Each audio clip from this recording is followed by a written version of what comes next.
Does that make sense? Yeah. I knew something was missing, but I didn't realise what it was that was missing until I actually reverted and then felt like, oh. So okay, just before you converted, right? What were the signs or what led you towards Islam? It's so weird, yeah. And it just sounds so like, I don't know. Okay, so you see when I was doing the care job, we weren't far from where I was living. So I would walk home, and this is, like I said, around the period of time where I just kept feeling like I was talking to God. And I was walking past this house and I saw someone getting beat up, like in the front room. But I've walked past and I'm like, but like, you just walk past and the person's getting beat up, so like you're just gonna leave them to get beat up. But in my head I'm thinking, well, the man is, I thought it was a woman. It looked like I don't know what it was, but there was a bed in the front room and it looked like the man was beating the person up that was underneath the blanket. So I'm thinking, what if that's actually a woman that's getting beat and there's no one there to help her? But then in the same breath, I'm like, well, if I get involved and he beats me up, what am I gonna do? So it's then this is when I'm trying to talk to God and trying to ask for some form of help. And I'm like, you're talking to God and you don't even know if you've got a connection with God. You don't even know if this is working. And that was one of my realizations. Like, you actually need to get right with God because what? Like, you're talking to him, but you don't even know if it's working kind of thing. Anyway, ended up going in the shop and told the shopkeeper that someone was getting beat up. And he was like, oh, gosh, that's not good. He was no help. So I told the neighbor. He went a grass. You tried to put it on him. Go on. Yeah, so I went to the guy that was next. I knew one of the guys that lived on the road, but I know he lives next door to that house. I'm saying, of course she did. I'm saying the woman's getting beat up in the house. He is. That's why I'm ignoring. Yeah, I've had enough. Go on, ignore it. So until you've lied as well, said it's a woman. You don't know it's a woman. No, I think it's a woman. Okay. I think it's a woman that's underneath the blanket. Was you disappointed when you found out it was a guy? That's wow. Whatever. Then I just left them. Mind games. yeah, but go on. You told this geezer. I told him. I'm saying to him, there's a woman getting beat up in the house next door. He's saying, no, there's not. I said, yes, there is. I literally just saw it. There's a woman getting beat up in the house. And he was like, listen to me. It's men. They're drunk. You're not grassing the feds, though. Yeah, no, to the neighbours. I think it was That's not grass. Go on. It's grass, bro. Go on. Getting help's not grassing. Exactly. Yeah, grass. Go on. So what was I supposed to do? Leave the woman to get beat? I don't care no more. Yeah, but you want to try? Do you want to try with me? Go on. Should we just make this about me and you? Do you want to go there today? Go on. We can if you want. If you want. All right, then go on then. What do you have to say? I'm waiting for you to say. You're the one saying you want to make it about me and you. Yeah, do you know what I'm saying? Go on. Yeah. I'm waiting to see how this is going to... Yeah. You keep talking. You keep saying stuff on the side, like you want to say something. Let me hear what's going on. I need to know what you're thinking you can say. I need to know, innit? Like, what's so, anyway, the guy was like, oh, it's drunk people. I think it was a HMO. So then when I've walked past again, I just saw two drunk geezers. I thought, bun you, like, don't nothing matter. But I felt better with myself. You just found that it was a man?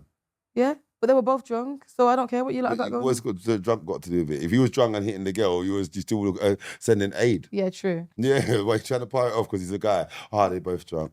Yeah, like you should be able to handle your own. Me, as a woman, coming into you two as men, what can I do? Do you get it? I've told you next door. Same thing you would have done for a girl. Got help. Well, yeah, I told you next door neighbour, and clearly this is something you lot do all the time because he weren't phased. He said, and he said that. He actually said they do this all the time. I thought, you know what? Don't get involved. So I went home and it was just still bugging me. Like it was still itching. Like there's something missing. Like religiously, there's something missing from you. And it sounds so weird, but... Pissed God didn't pick up that day. What? You say you was pissed God didn't pick up that day. Well, I feel like, I don't know, because that was actually the day... Anyway, let me get into it. So I had this oud. It was like a baccarat oud. And for some reason... About oud, yeah? What was you doing with oud before you was Muslim? I like perfumes and stuff, and I've always known that oud is better than... don't know about oud. I've always known about oud and like... You got Muslims in your family. Yeah. So... it sounds so weird, but you know how they say, what is it that they say? Like, you're kind of called to it. Yeah. To the religion.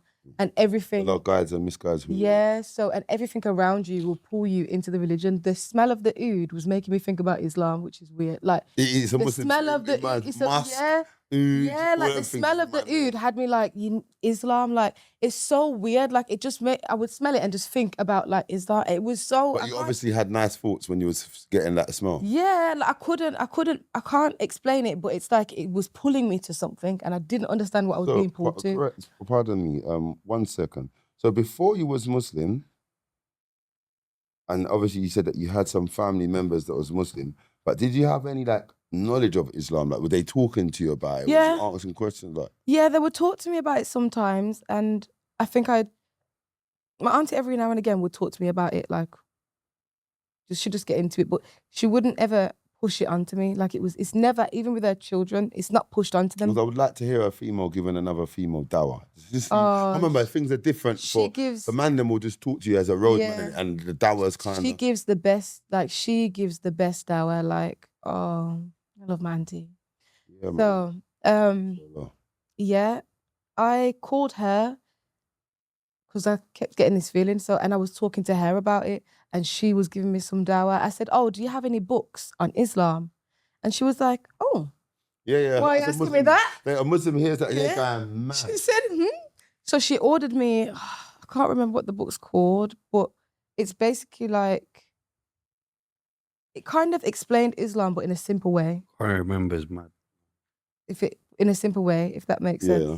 So, I think it was something like a guide to Islam. Yeah, I can see the book in my head. Do you know what I'm talking about? It's got like it's got the earth, the globe on there, and it's got this thing around it's it. like It's got gold around. it's called Understanding. A guide to understanding Islam. So it's something like along that. that is that title. Yeah, it's a small book, but it's a very good book. It's a good book. Gave you the starter pack. Yeah, basically, I know that's what she exactly did. What the starter Yeah, pack but is. she was giving me some dawah basically, and I was talking to her, and then I came off the phone to her. You knew you'd be back after this book. Yeah, This guy mad. yeah. But I hadn't even got the book yet. She's ordered it for me to come to the house.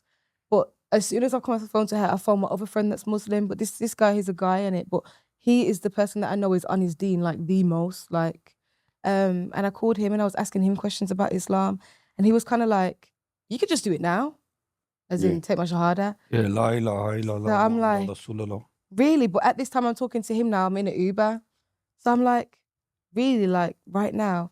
He was like, yeah, like, because you've got the idea and it's something that you want to do, but you don't. La ilaha illallah Muhammad Rasulullah. He was like, you're not promised tomorrow, so it's better you do it sooner rather than later. Because I was obviously, you have the doubts. Oh, but I'm not ready to change yet, and all of this and all of that.